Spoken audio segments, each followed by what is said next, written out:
And let's go live to the Shadow Treasurer Angus Taylor. Angus Taylor, thanks for your time. The government announcing some plans to try and crack down on surcharges. Do you, in broad terms, do you support the idea of reform in this space to help reduce costs for people at the checkout? Well, there's no doubt that rising prices and surcharges have been a huge aggravation to Australian families. Kieran, an 18% increase in the cost of living for working families across Australia since Labor's come to power, and they're annoyed and frustrated about it. But this is smoke and mirrors, this so-called announcement. I wouldn't even grace it with that name, an announcement, because it's smoke and mirrors. It's a plan for a plan. If it ever happens, and it's an openness to do something in the future, it won't be until 2016.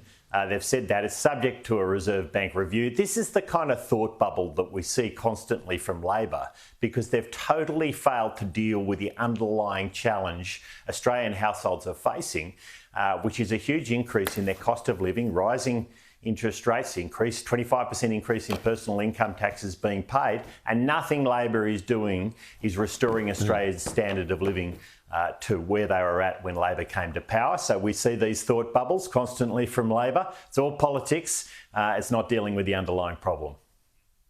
And in your statement with Susan Lee today, you've said that they're blaming small business. Why is that? Isn't it not the banks demanding fees here? Can you explain that?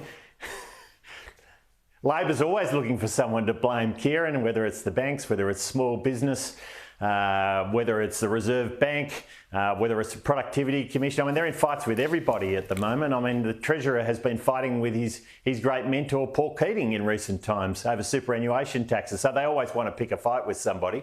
But the truth is, this is completely smoke and mirrors. It's a plan for a plan. It's not actually going to solve any real problem anytime soon for Australian families, if ever at all. And it's Labor again looking around for an announcement to deal with the fact that they've completely failed to even maintain Australian standard of living, and certainly haven't done anything to increase their prosperity. The opposition leader was campaigning today. He held his news conference in the seat of Reid in Sydney northwestern suburbs. I'm wondering, this is one out of left field to an extent, but from your perspective, because if you beat Sally Situ, the coalition's going to do really well at the next election because she's quite a popular local member. There are a lot of small businesses in that constituency. I wonder, is this part of your thinking as you head into the election season, that you want a really strong pitch to small business? And if so, what's the message? What are you going to take to them?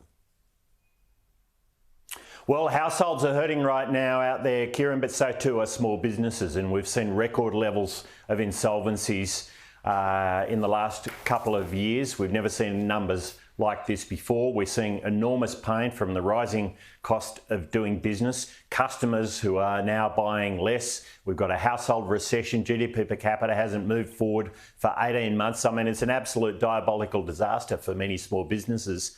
I speak to them every day. And of course, small businesses are the backbone of our local economies. And as we lose them, we lose our local economy. So it is a disastrous situation for families. And we're seeing this right across Australia.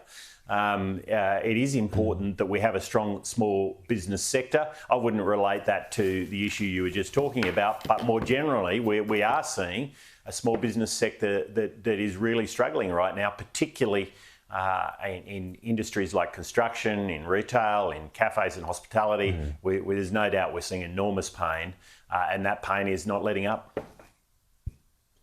And finally, a charity initiative I know you've been a part of for several years now, and you're putting your foot to the pedal as well this Sunday. The Poly Pedal, 1,000 Ks you're going to have in the saddle. Talk us through it.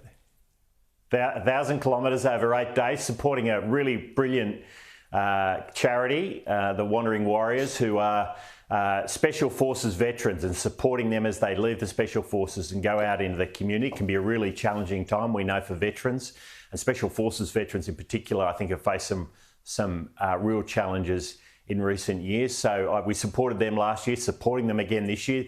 This Poly Pedal's been running since 1998, Kieran. We've raised many millions of dollars for just brilliant charities over many years.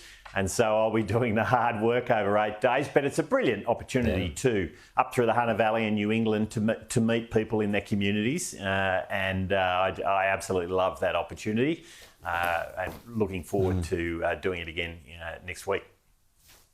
Yeah, indeed. A good way to get a sense on the ground or on the road. Shadow Treasurer Angus Taylor, thanks. All the best on the ride. Good on you. Thanks, Kieran.